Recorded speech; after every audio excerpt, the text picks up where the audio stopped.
2023 সালের 1 জানুয়ারি প্রয়াত হন আইপিএফটি দলের প্রতিষ্ঠাতা তথা প্রাক্তন মন্ত্রী এনসি দেববর্মা। সোমবার প্রয়াত এনসি দেববর্মার প্রথম মৃত্যু বার্ষিকী। এই দিন আইপিএফটি দলের পক্ষ থেকে আগরতলা প্রেস ক্লাবে আইপিএফটি দলের প্রতিষ্ঠাতা প্রয়াত নরেন্দ্র চন্দ্র দেববর্মার প্রথম মৃত্যু বার্ষিকী যথাযোগ্য মর্যাদার সহিত পালন করা হয়। উপস্থিত ছিলেন মন্ত্রী শুক্লাচরণ নোয়াতিয়া, আইপিএফটি দলের সভাপতি প্রেম কুমার রিয়াং সহ অন্যান্যরা।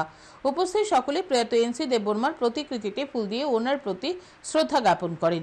দলের সভাপতি প্রেম কুমার রিয়াং জানান, 2023 সালের 1 জানুয়ারি প্রয়াত হন এনসি দেববর্মা। এই দিন এনসি দেববর্মার প্রথম মৃত্যুবার্ষিকী।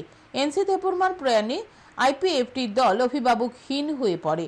পৃথক রাজ্যের দাবিকে সামনে রেখে আইপিএফটি দল গঠন করে আন্দোলন শুরু করেছিলেন প্রয়াত এনসি দেববর্মা। যে লক্ষ্য নিয়ে আন্দোলন শুরু করেছিলেন সেই আন্দোলন বর্তমানেও অধুরা রয়ে গেছে বলে জানান তিনি।